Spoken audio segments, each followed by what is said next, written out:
Hi everyone, welcome back to the Colour Cave where we like to play with art stuff. My name is Jem and I am so happy to be back in my comfort zone. I felt as if the last video wasn't really me being properly back after a holiday because it was such an unusual video.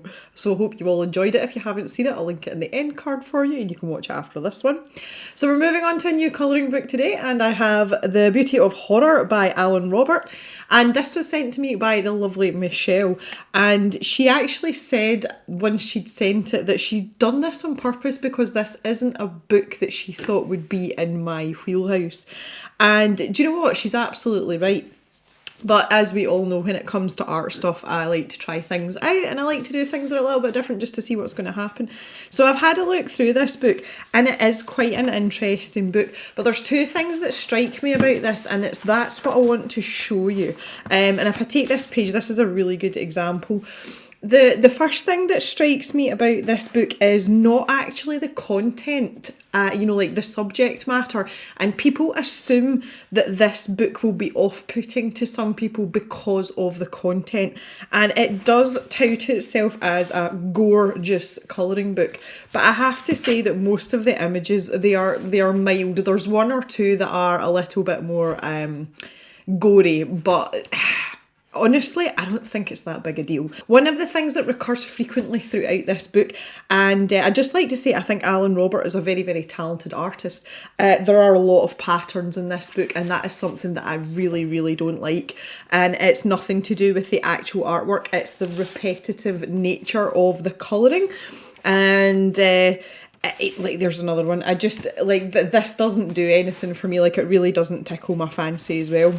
The other thing I notice about this colouring book, I'll just flicking through here, there are quite a few really detailed pages, and they kind of, there we go, I was wanting this one to show you, they kind of put me in mind a little bit of Millie Marotta's work. And if I just zoom in a little bit here and show you what I mean, you know, there's a lot of these interior lines that are kind of like half contour lines and half patterns, and that, again, something for me, especially with all these little sections, I would be tempted to ignore these and just colour that as one thing. And I feel that that's kind of disrespecting the initial point of the art, but I would find that very, very, very tedious and very time consuming, and also on the boring side. I would love to hear from you if this book is right up your street, and I have picked an image that we are going to colour.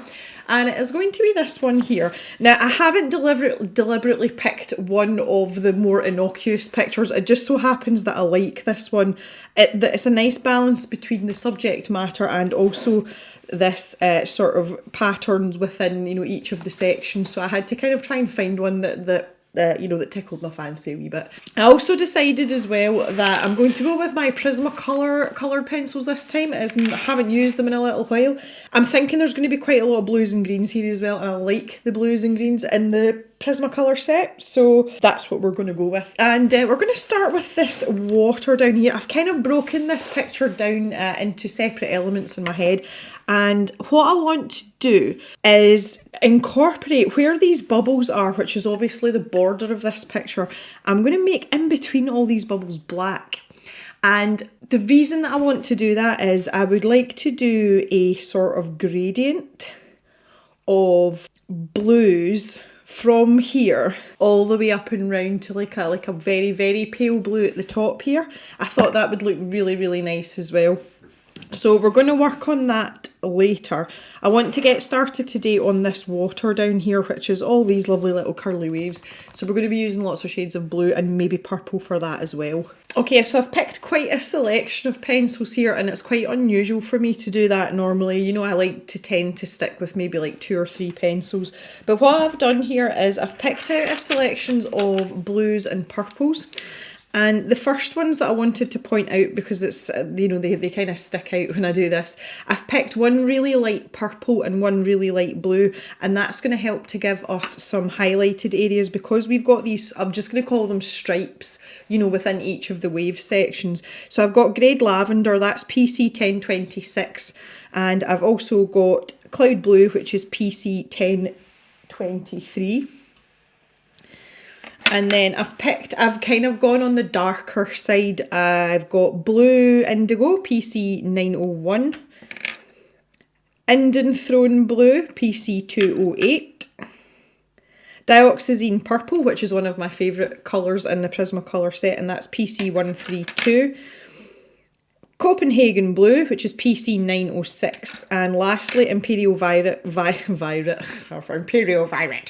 Imperial Violet, which is PC 1007. So that's what we're working with. In addition to that, I've just got all the usual suspects. I've got my Tagal sharpener. I am badly needing to replace this because the blade is really, really dull in it now. I've had this one for quite a long time. Unfortunately, because of restrictions, I don't seem to be able to get one without paying an arm and a leg for it. So I just have to make do with this one just now. But this is particularly good for the Prismacolors because we can put it down to #1 setting, which gives it the pencil a really short and stubby point like this rather than a really long skinny pointy point.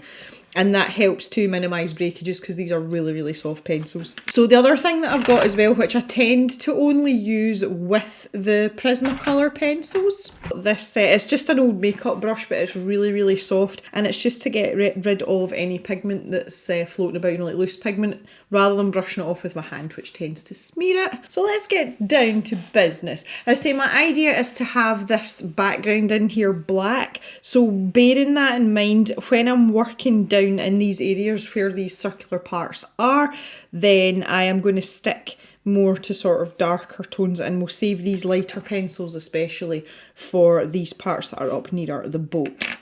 So I'm just going to make a start. There's not really going to be an awful lot of rhyme or reason to this. It's just about getting some variety and a bit of depth in this bottom part of the picture. And by going between the blues and the purples, I think it's going to look quite funky as well, because I do want to keep it quite interesting, shall we say. So it'll also be interesting for me to find out how these pencils work on this paper, because this is all new to me. So the likes of here, this part's touching one of these circular areas. So by using one of the darker colours, I'm just making the job a little bit easier for myself when it comes to, you know, putting the black in between here. I'm not going to have to blend a really light colour into a really dark colour. But I do feel like we want to have, you know, we want to have some sort of highlights somewhere. So even if we just use the lighter colours like this on the very top part, you know, like on the crest of that curve, that's going to make things look a little bit more interesting. So the likes of here, we can use this denim blue and we can blend it up and out to the cloud blue. So we've still got the benefit of the darker colour down in the bottom section here, where we want to, you know, blend into this part around the outside. So I'm going to grab some of these purples as well. I like that really dark section in there. I can use a really dark colour as well. That'd be nice. So yeah, it's good to be back and to settle into things that, you know, like not get back, well I suppose, yeah, get back to normal, but just stop all the sort of hanging about. I did actually go through a stage where I wasn't really sure what I was going to do with myself, you know, when I was taking a break, and I really needn't have worried. Yeah, I didn't actually chill out as much as I would have liked to. But on the other hand, I have this like overwhelming fear of just sitting, doing nothing and generally making a nuisance of myself. So, no, my little break, you know, a change is as good as a rest, definitely. And that was very much the case for me, which was fine. Which was absolutely fine. So, yeah, we've survived, but I'm kind of glad to be getting back to normal, if I'm perfectly honest. But you guys knew that already, didn't you? I know you did. I know you did. So, never mind. I'm pleased to report as well that my kitchen is in full working order, which is nothing short of a miracle, and I really mean that when I say that. I was not expecting things to be that good. We got there eventually. We're still not finished, but it is more decor items that we are waiting on now. You know, the actual, everything that needs to operate is operating. Okay, so that's me. I've got my first little wave there, but you can see the depth of colour I'm going for. You know, I want this to be really rich and really dark, and I'm just going to keep these pale colours for the top parts here. So I'm going to work some of those in and then just kind of like pick round about. I was thinking as well that I might use a little bit of white gouache at the end of this, because I feel like, you know, the sea is going to be quite rough. You know, these tentacles have like come out of the water. And I think there should be a little bit of foam, so I thought by using a little bit of white acrylic paint or white gouache we could maybe put some sea foam in as well. But I'll take a look at that more towards the end. I'm not really thinking about that too much just now. So the only sort of snagging point we've had is that we still have not received our refund for our damaged fridge freezer, and it's not good. They've had our money for over a month, and the damaged fridge freezer was picked up a few days before Christmas, and we still haven't seen our money back yet. So needless to say, we're not very happy. Mr. Jem, not very happy is an understatement for him, and I do believe there has been choice words had with the owner of the company that we bought it from. It's not the best really, but it's a lot of money, and I'm not really prepared to sit back and, you know, let someone, because they've been holding that money in their bank account, so obviously they're gaining interest on it, and it just makes you wonder how many other people they're doing that with. Here we go. So again, just the same thing here. I'm not doing anything different to what I've done already, apart from make a mistake. You love it, don't you? Keep saying it, ever the consummate professional. Oh, jeez. Right, okay, let's try and keep inside the lines, Jem. That's probably a really good idea. Yep, so where I'm having my lighter area, I'm just popping that light coloured pencil in first. And then I'm just randomly picking another pencil. And all I'm doing is blending it in, because I've put quite a heavy layer of the lighter coloured pencil down first. Now you can see this is the indigo pencil I'm working with, so that's like one of the darkest colours. And as I've brought it over the top of the cloud blue, it's given it a really nice shade. And then as I come further down and round, it can just blend back into its normal colour. So that's quite nice. I think this is going to give this quite a quirky aesthetic as well, because it is, you know, the pictures in this book, they are quirky.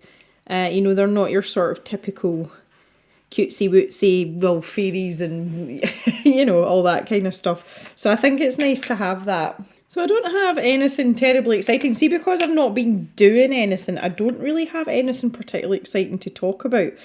We are back in a full lockdown, so very similar to the way we were back at the very, very start of the pandemic, and basically only supposed to go out for essential reasons, or to take exercise, which I consider an essential reason. That's kind of making things pretty boring around here, because literally all I'm doing is working, housework and taking my dogs out.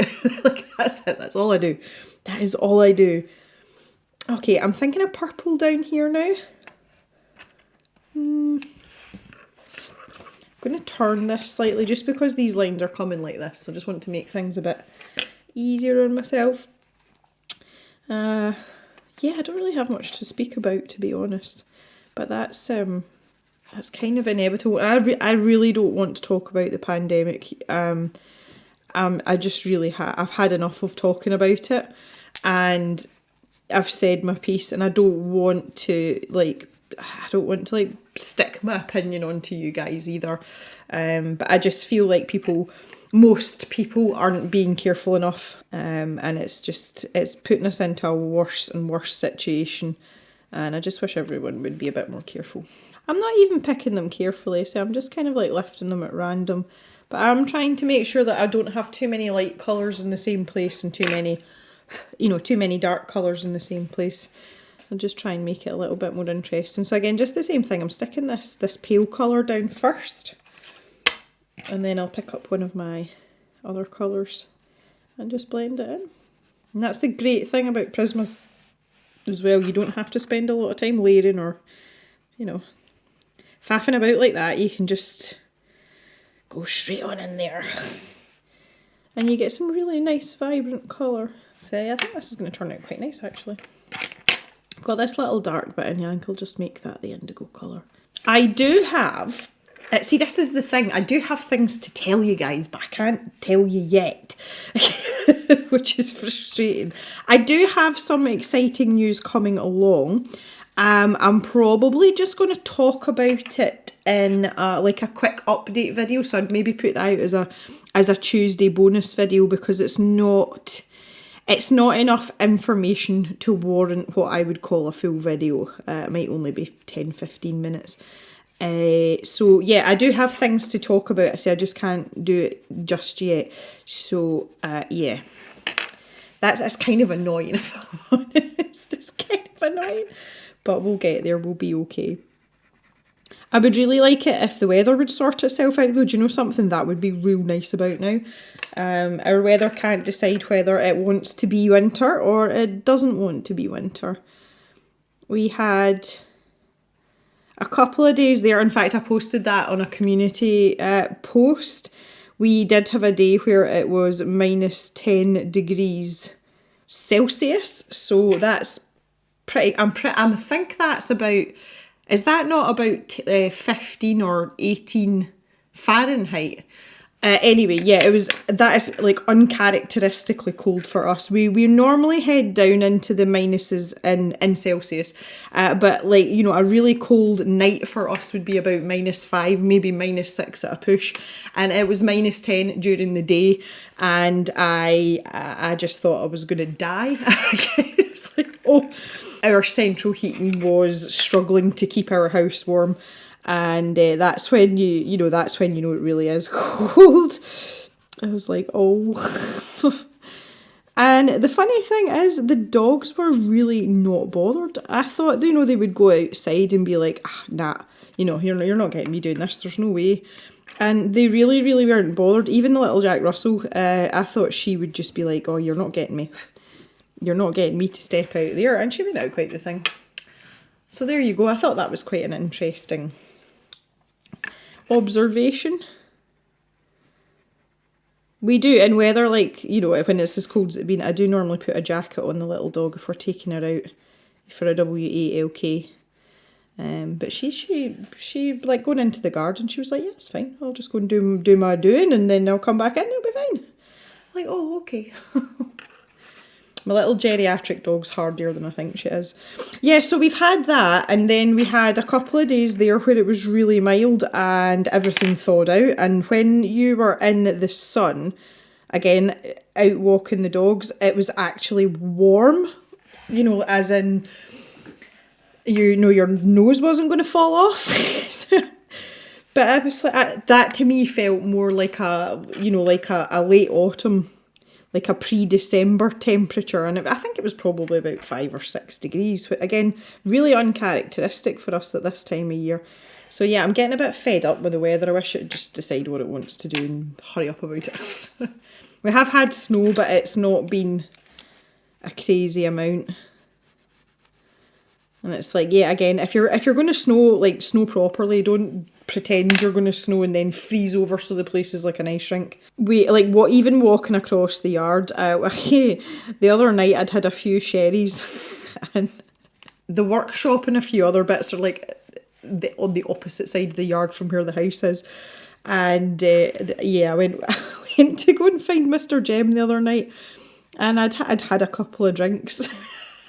It wasn't until I got halfway across the yard that I realised how slippy it was, and I was in my wellies, and wellies aren't the greatest for stuff like that because they're rubber soled, And I have no idea how, number one, I made it across the yard in one piece, but I have no idea how I made it back without falling on my ass.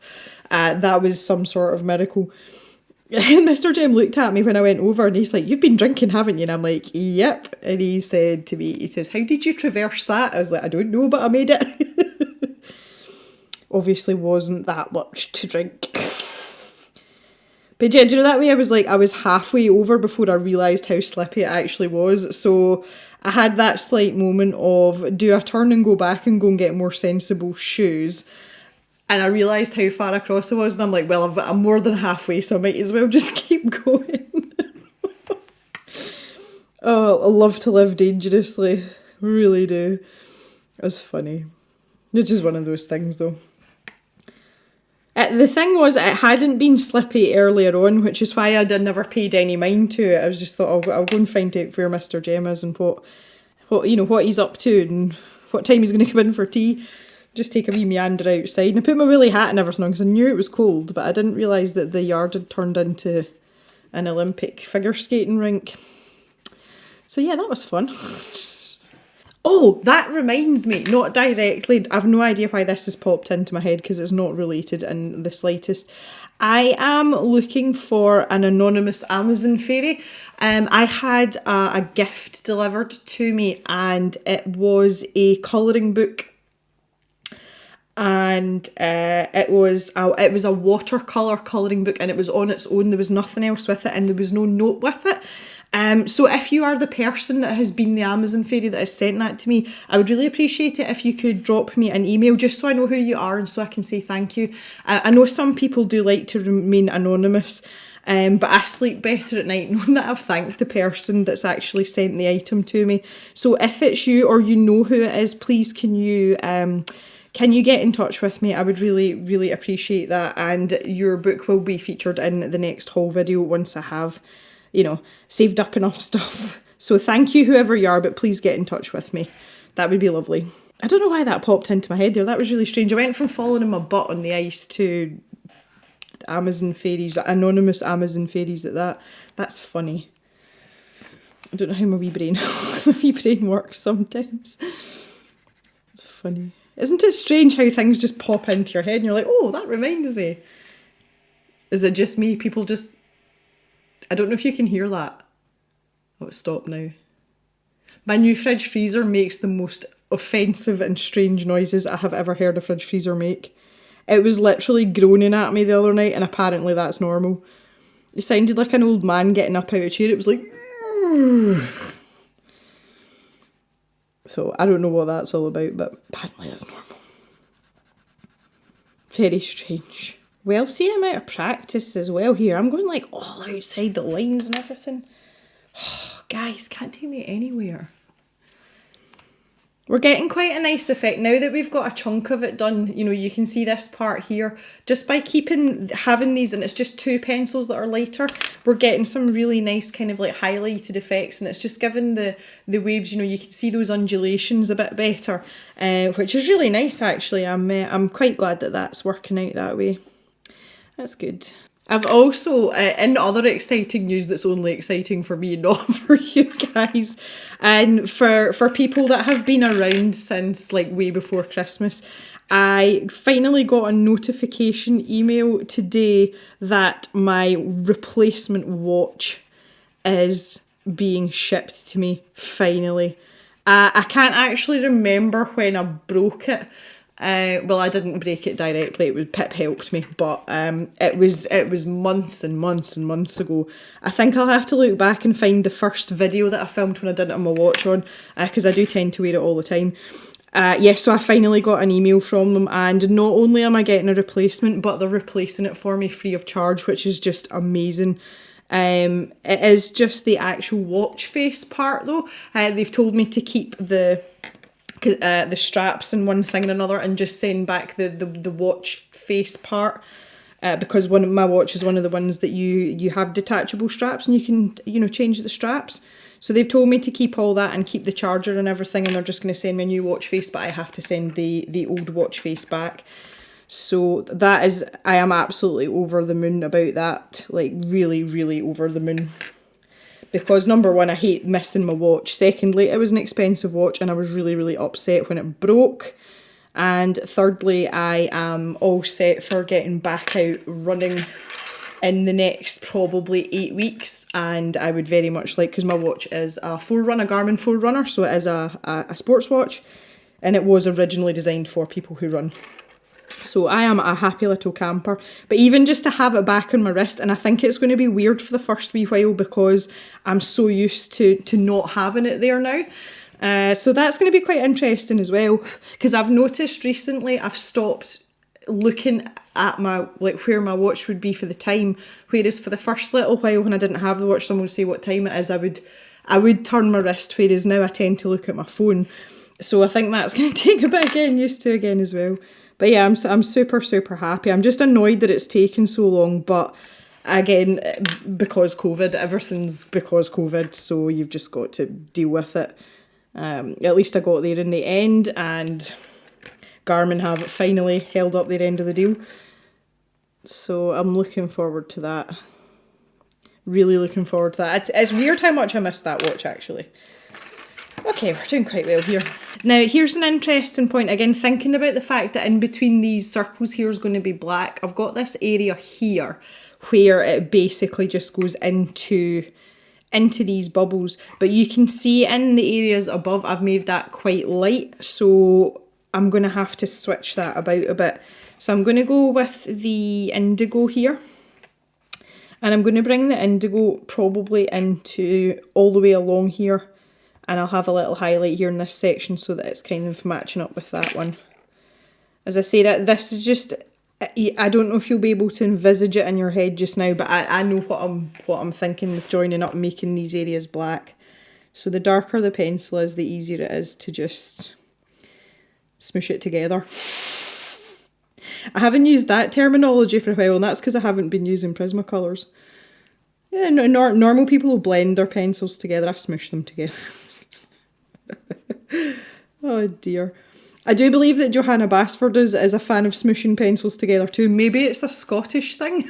I don't know. I'll have to email her and ask her.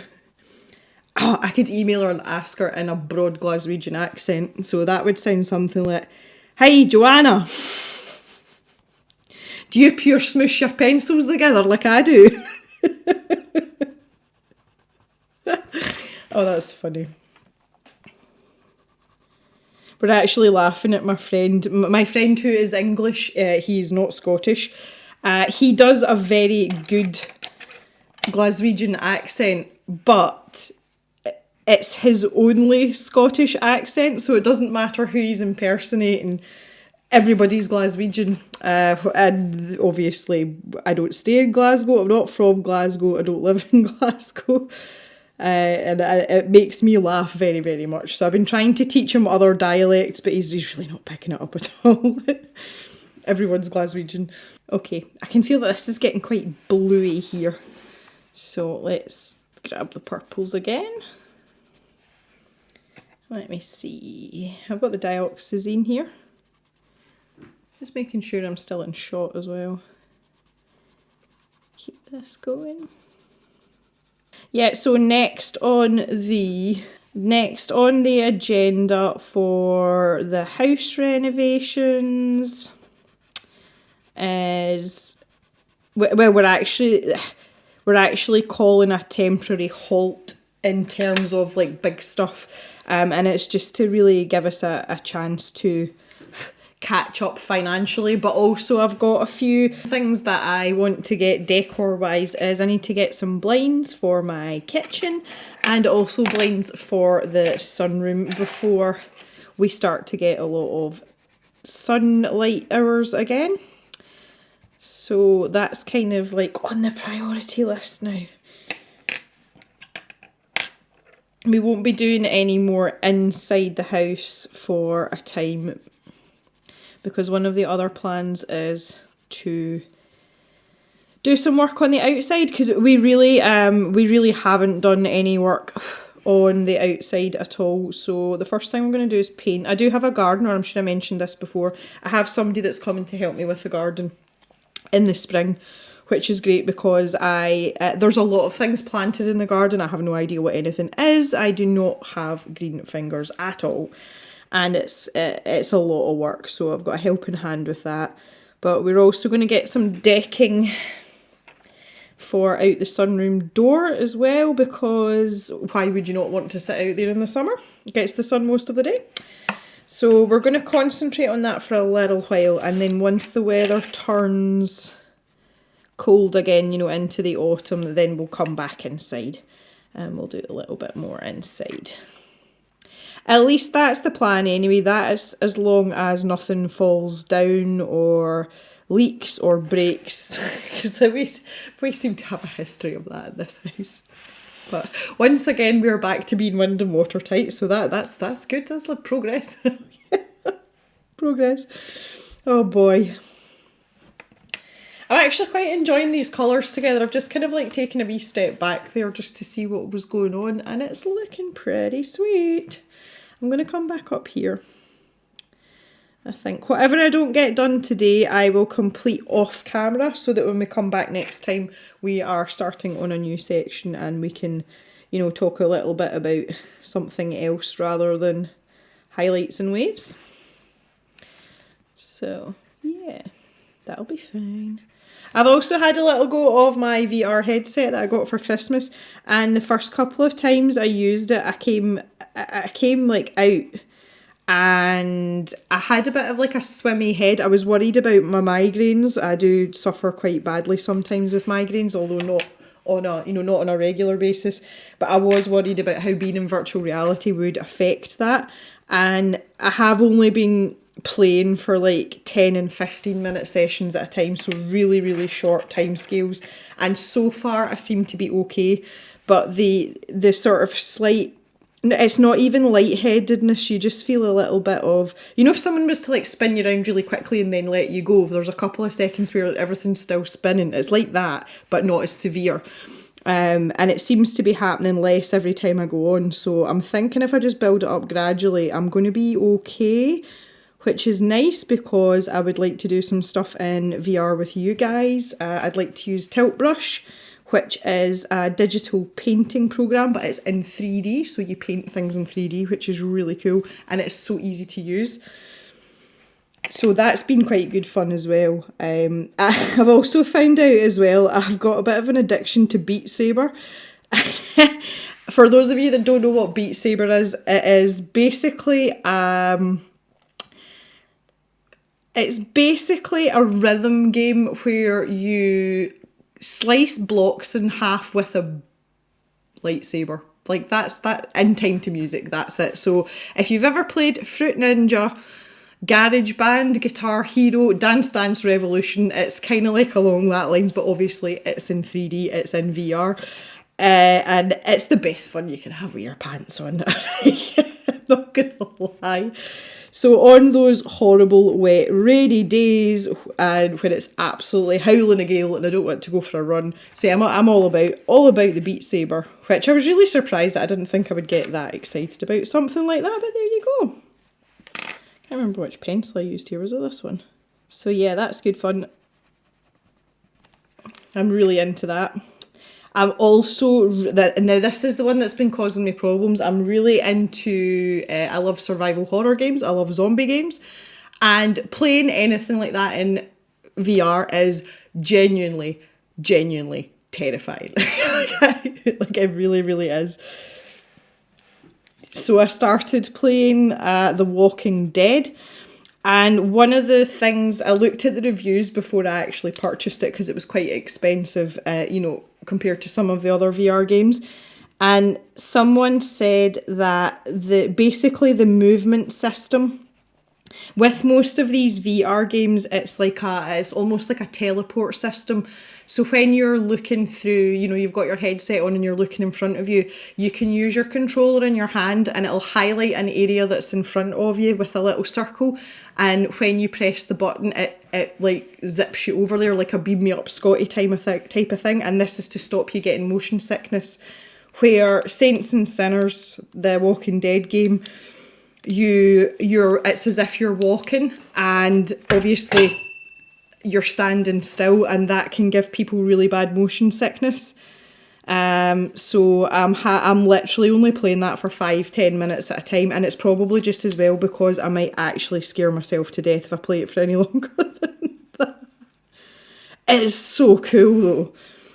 Like, it really is. It's amazing. You can literally, like, just pick stuff up off the street, and you can grab these zombies by the head, and you can, you know, like, you can pick up a, like, say it's a wine bottle, and you can smash it against a lamppost, and then you can stick it into a zombie's head. But it won't necessarily kill them, and if it doesn't kill them, then you literally, like, jump out your skin because they come back for you, and you're like, oh, no, no, no, no. Run away. It is very, very good. So yeah, you can tell I'm having a lot of fun with my VR headset as well. The only thing I'll say, and it's not a problem for me, but with it being a standalone headset, you are going to be limited as to how long you can play for at a time, because obviously it'll only hold a charge for so long. I say for someone like me that's prone to headaches, it's probably not going to be an issue, but I can imagine if you're a kind of like hardcore gamer, I would imagine that would be quite a limiting factor for you. You know, it might be kind of off-putting. But the nice thing is you're not tethered with any cables. I've got a couple of sleepy dogs. I'm missing a dog as well. I don't know where Madame Pippi is. She's not in the vicinity. I do have Jock's hurt his feet. No idea how he's done it. Vet thinks he's got a fungal infection. No idea how that's happened. So I'm having to shampoo his feet, like in between his toes and everything, every couple of days. Needless to say, he's not a fan. It's a bit of a rigmarole. But the shampoo, special shampoo, seems to be helping. So hopefully we won't have to do that for much longer. I have to do it another twice, I think. And then I have to phone the vets next week and tell them how I'm getting on. And we'll go from there. So hopefully his skin will be back to normal. See, I find it really odd because he's got itchy skin anyway. He does have a lot of problems with his skin in general. But the rest of his skin's been fine. I'm so frustrated because normally if he starts to scratch, that you know the areas where it's going to happen first, and then you know that his skin's bothering him, but he hasn't touched his normal itchy spots, and he's just been sitting chewing his feet. Like, oh, what are you doing? Why are you doing that? Please don't do that. So I don't know what was going on there, but he must have been doing it at night time, like in his bed at night, because I hadn't noticed, and he's usually in the cave with me all day. And when I actually looked at his feet, they were pretty bad. And, it's not something he's done in, like an hour or two. I thought, you've been having a little nibble at yourself during the night when I can't see you. Oh, dear. Our dogs sleep we don't let our dogs in our bedroom. They're not even allowed upstairs. So I have no contact with them in the evening. I thought, you sneaky little beggar. But anyway, we seem to have it under control now. But I just don't know what's caused it. It's not anything environmental, because the other dogs would have had, maybe not the same problem, but they would have had something going on with their feet. So just another delightful vet bill, just what we need. We always say that Jock's like a super expensive dog. To be fair, he's the only one that's really earned it though. Like, he's worked hard for us for many, many years. So if any dog deserves to have large vet bills, it's Jock. Not like Pip, she's just an expensive pot licker. Y'all know I love her. I do love her. And little Willy Woo, well, what can you say about her? Really funny, my mum sent her a new harness up. Like a harness that you would walk your dog with. For Woo, because she noticed the last time that she'd taken her out that her collar was getting really tight on her. She must be getting a fat neck. Now, I never have a collar on her because we're usually out in the field. The only time I put a collar and lead on her is if I'm going to go and walk on on the tarmac on the road, because she's deaf. But when we're in the field, I just let her do what she wants because she doesn't stray that far from me. But anyway, so Mum sent up this little harness and it's got little Velcro strips on the side of it that say woo on it. Like, it's just amazing. It's a little bit big on her. Like the actual harness part's made of like this padded fabric so it doesn't rub anywhere. And it could have done with being just a little bit smaller, but the rest of it's adjustable so it'll fit her fine. But I thought that was really nice of her, but it's like the fact that it's got her name on it. I was like, you should have got it printed with deaf dogs so then at least everybody would know. That would have been more sensible than woo. She's lying on the floor looking at me. I don't think she knows I'm talking about her because she can't hear me anymore. She's just looking at me. Just get in the face. Just get in the face. I was going to try and sneak a little light coloured bit in here just so that this whole section wasn't really dark, but... Oh, you didn't even see that. That looks okay. I keep looking at this pencil, I'm like, it is really blue. I kind of wish I'd picked the denim blue. It's like just a half a shade darker than the Copenhagen blue. So I was reading in the news today, obviously Brexit is a thing for us, even though none of us want it really. And apparently a guy got his cheese and ham sandwich taken off him today by I'm sure it was the Dutch police, because it was of UK origin and you can't take animal-based food derivatives into the EU from a non-EU country now. So this guy's just got his sandwich in his car with him, minding his own business, you know, going to eat it later when he gets hungry. Nope, Dutch police took it off him and said, welcome to Brexit. Which I thought was just delightful and is not a good sign of things to come. I have to make a few amendments to the stash shop so that legally I'm keeping myself right for trading with the EU, because obviously I ship my stuff worldwide. So for any of you that are in mainland Europe that are in the EU, don't worry, you can still buy things from the cave, and it's all like me, it's all me, it's all on my end, that things have to be above board, so you don't have to worry about that. I will be sticking some extra items up in the stash shop probably over the next couple of days. I've just got a few odds and ends there that need to go on, so you can go and check them out at the website as per usual. This is the website. Go and have a little nosy. I've also got my Tim Jeff's gallery up there as well, my colouring pages. So if you're looking for some inspiration for that, you can go and check the gallery section out too. Right, I'm going to stop here, guys. As I said, for next time, I will finish off these waves. I'm off to a fairly good start and I'm quite happy so far. So literally so far so good. I hope you've enjoyed this. As I said at the beginning, I kind of feel as if this is like my first video back. I feel as if I've just kind of like... The last one was just a bit of a misnomer. But nevertheless, it's lovely to be back and I hope that you're happy to be back too. And yeah, we'll leave it there for today. So I'll see you back in the cave on Thursday for another video. Have a good day, everyone, and bye for now. Might even have my new watch by then. Bye, guys.